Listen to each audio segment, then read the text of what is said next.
Welcome back to Expat on Two Wheels, and today we want to talk about off-road boots and what is the best kept secret in off-road boots in 2025. Shh, don't tell anyone. Last year I went searching for off-road boots, and I am a mid-level intermediate enduro rider who likes to do hard tracks, and I'm a little bit budget conscious. I'm sat here with the Crossfire 2s. I bought these last year. I've been using them for about a year, and I want to let you know whether you should buy these or some of the other boots on the market. So why do I like SIDI? I have narrow feet. SIDI works well with narrow feet. You can jump right into that boot and feel comfortable straight away. The break-in period is minimal. The toe box is thinner than its competition because of the fact that they do not have an interior booty. So you lose a little bit of the security that you might get from an interior booty, having two boot design like you have with an Alpine Stars, but it doesn't feel like a ski boot the way that some of those other bikes feel. So you get this hinge and it moves fairly easily. So you can shift gears, you can use your rear brake better than some of the competition that I've tried.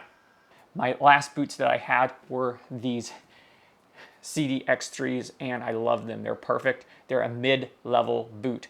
Now, when I purchased these several years ago, they are hard used, about 4 years or 5 years of hard enduro use.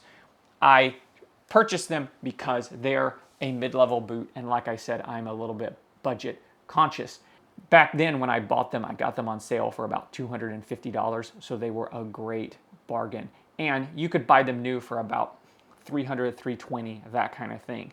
The thing is, the mid-level market has moved up. Now those boots, the X Powers and those comparable boots, cost $400.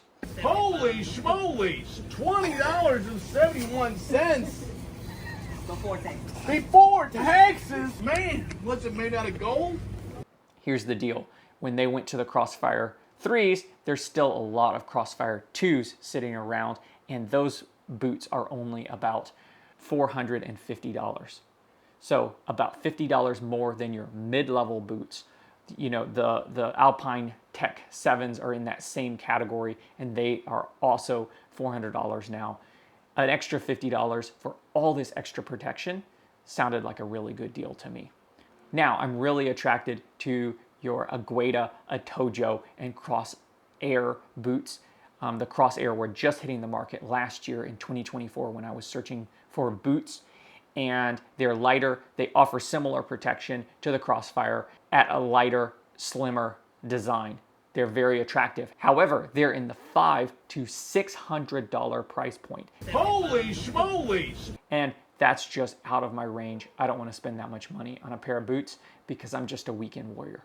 If monkeys' leaves stay the same, but banana price go up, monkey poor, monkey sad, monkey is all of us. So why did I choose these boots, and are they right for you? My number one reason for buying boots is protection, because next to your helmet, I feel like boots are the number 2 thing that you should spend money on and consider.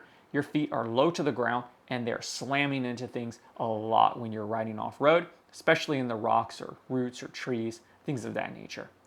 And I wanted a steel shank. So in the bottom of these, you have a steel shank. That means you cannot bend the sole. There is no way to do that. So if you were to fall with your boot straight down like this,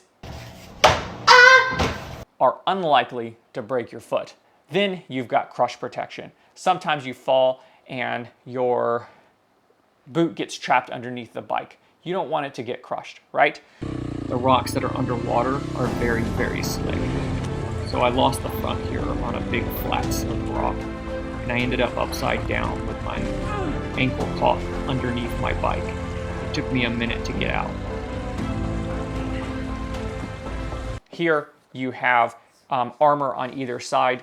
The steel shank also helps, and this is a top-level boot for that. Overextension. These boots only allow your feet to move a certain amount. In the back, we have these pieces that keep your foot from extending too far out of range and braking. I cannot bend it that far. It takes too much force, but there are forces involved that could do that.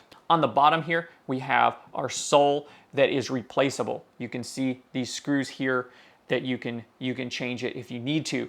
It is designed to slip smoothly if you're moving forward and offer you some traction if you're trying to walk up a hill. I find these soles to be quite good. Now, the enduro soles would be better for what I do. However, I haven't spent the 50 bucks on it, and I don't really feel like I need to. Before, I was using X3 soles, and they are much slippier.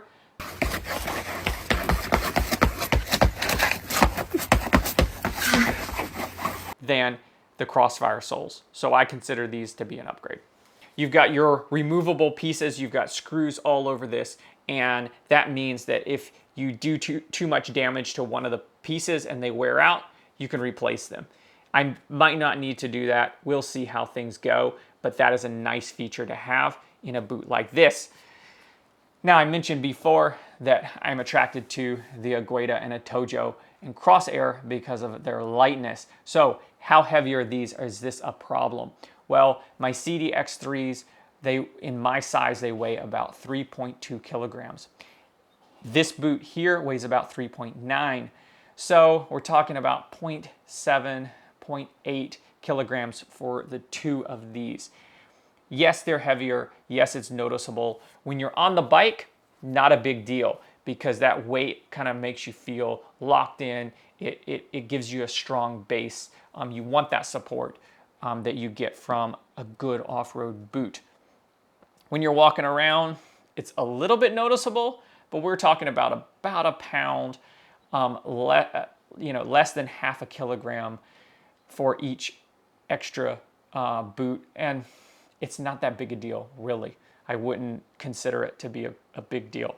And considering the amount of money that you're saving over the lighter boots, I say it's fine. It's definitely worth it. So you're getting top level protection. You don't have to worry about your feet when you're riding off-road, and you're getting it at a fairly decent price point. Like I said, 50 bucks more than those mid-level boots is a great deal for all that extra protection. If you can find a Crossfire 2 that's brand new in the box, old stock that's sitting around, absolutely jump on that. It is the best kept secret in 2025.